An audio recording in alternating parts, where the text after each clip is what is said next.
नमस्ते सबैजनालाई।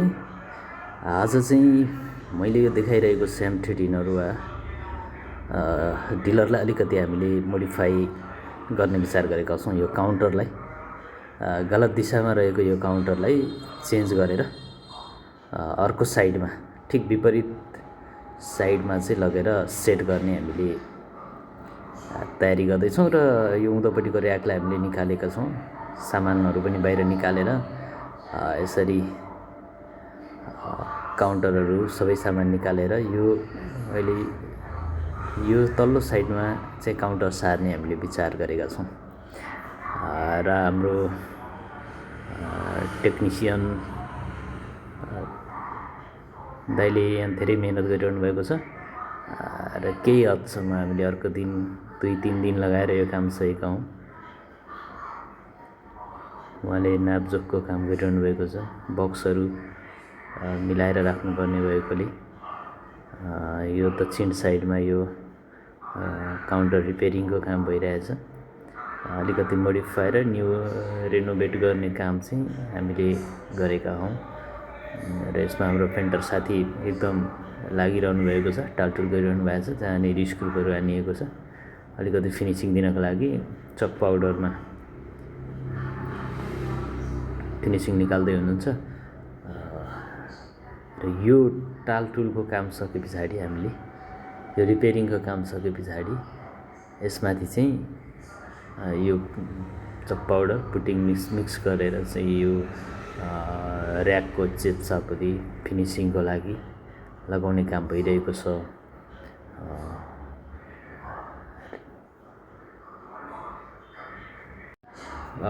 मेरो काउन्टर चाहिँ यो पसल काउन्टर चाहिँ पूर्वबाट पश्चिमतिर फर्केको थियो र त्यसलाई अलिकति सुधार गर्नुपर्ने वास्तुको हिसाबले पनि त्यसलाई अलिकति सुधार गर्नुपर्ने भएको हुनाले त्यसलाई चाहिँ बरु दक्षिणबाट उत्तरतर्फ फर्किएको बनाउने भन्ने सबैजनाको सल्लाह अनुसार चाहिँ यो काउन्टरलाई मैले चाहिँ दक्षिण पश्चिम भागमा राखेर उत्तर फर्केको बनाएको हो, जसले गर्दा अहिले चाहिँ पहिला भन्दाखेरि पसल अलिकति कम्फर्टेबल पनि भएको छ, अलिकति फराकिलो जस्तो पनि लागेको छ।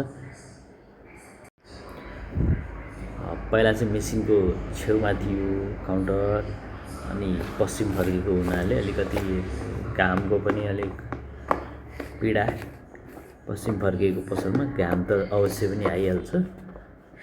घामले पनि अलिक तनाव दिइरहेको बेलामा यो चाहिँ अहिले उत्तर फर्केको काउन्टर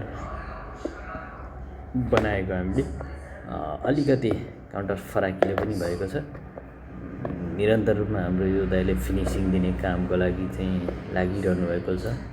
लगभग 2 देखि 3 दिन जति उहाँलाई लाग्यो। उहाँ एक्लैले नै काम गर्नुभएको हो। यो सबै डिजाइनहरू हामीले आफैले डिजाइन दिएर उहाँले चाहिँ त्यसलाई बनाउनु भएको। खास केही डिजाइन पनि छैन, नर्मल सिम्पल डिजाइन गरिएको छ। अब सबै कुरा बाँकी सकिए पछाडि अब यो प्राइमर कलरको काम बाँकी छ, जसको लागि चाहिँ हाम्रो पेन्टर दाइले चाहिँ स्प्रेबाट चाहिँ सुरु गर्नुभएको छ। यो र्याकलाई फिनिसिङ दिनको लागि उहाँले स्प्रे मेसिन युज गरेर कलरमा चाहिँ एकदम राम्रो फिनिसिङ दिने अभियानमा हुनुहुन्छ।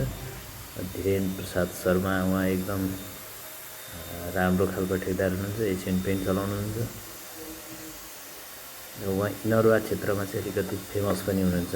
टुल्सहरू युज गरेर पेन्टिङ काम गर्ने भनेर चाहिँ उहाँलाई अलिकति बजारमा मान्छेहरूले पनि चिन्ने गर्छन्।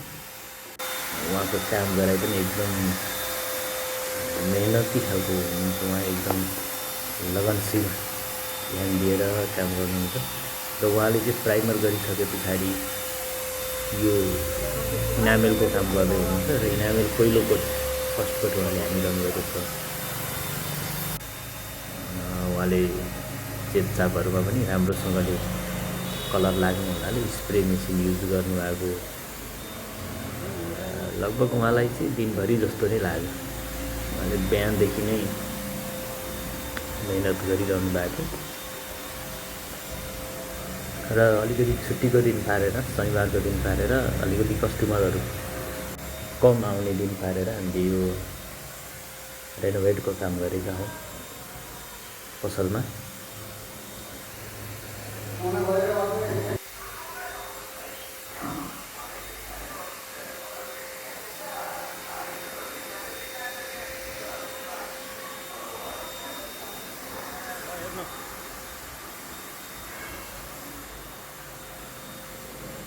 एकदम राम्रो फिनिसिङ आइरहेछ भन्दै हुनुहुन्छ उहाँले, र उहाँको काम गराइ पनि एकदम राम्रो छ। अब हामीले अर्को दिन चाहिँ यसरी सामानहरू मिलाउने काम गऱ्यौँ।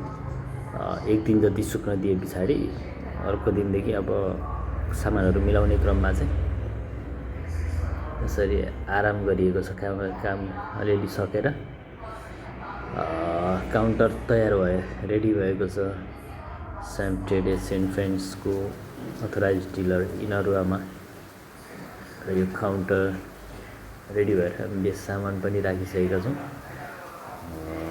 यसरी यो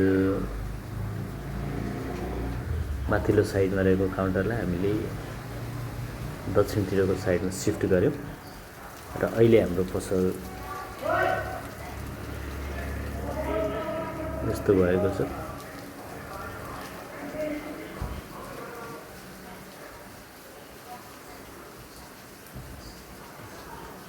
र पेन्टर साथी सबैजनामा सूचना पनि छ।